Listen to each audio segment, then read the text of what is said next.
not going to have a situation very often where you've got a board that looks like that. But if you happen to get, you know, a bunch of wood from Uncle John or Granddaddy Jim or whatever, it's liable to have edges like that. Fortunately, if you're just buying lumber, when you come to buy from us, you're most of the time, about 98% of the time, you're going to be buying S3S lumber. That means it's plain top and bottom, and it's got one machine-made straight edge, straight line ripsaw. Really saves you a lot of trouble. But if you don't have that, then we've got a device called a Jointery sled.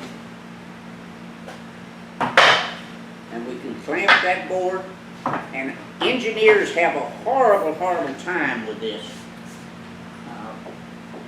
because both of those edges are crooked, and we don't care. Why? Because I know that that blade is parallel to that fence, right?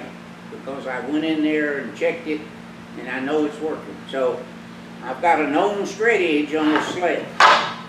I used a factory edge on the plywood and a good straight 1x2 to mount those toggle clamps on. So when I get ready to do that board, now I can go over there to that 8-inch jointer, and I would need at least 4 to 5 passes to do that.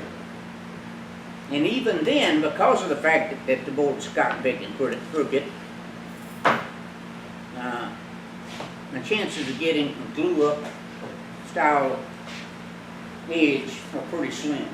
All right, we have got to do a couple of things. We've got to make sure that we allow for the thickness of the sled, right?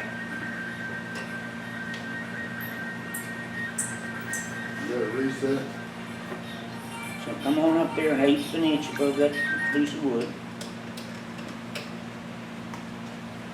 Then we're going to figure out what the minimum distance is in order to set the fence. In this case, it looks like it's just shy of 5 1/4. And you can say, well, Mr. Sled, you're wasting a lot of wood. Well, I would waste it if I went to a jointer. It's going to go by the wayside one way or the other.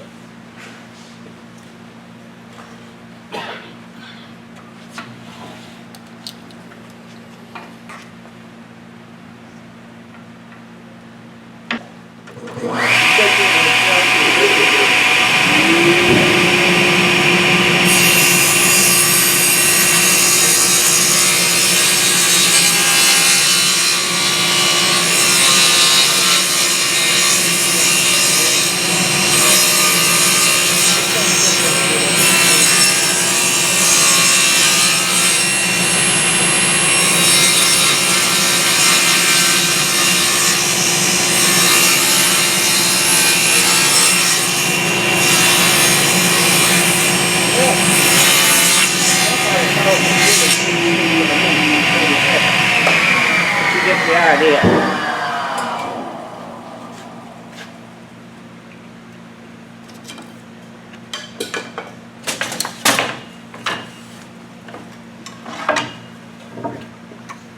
But you could glue up all day with that.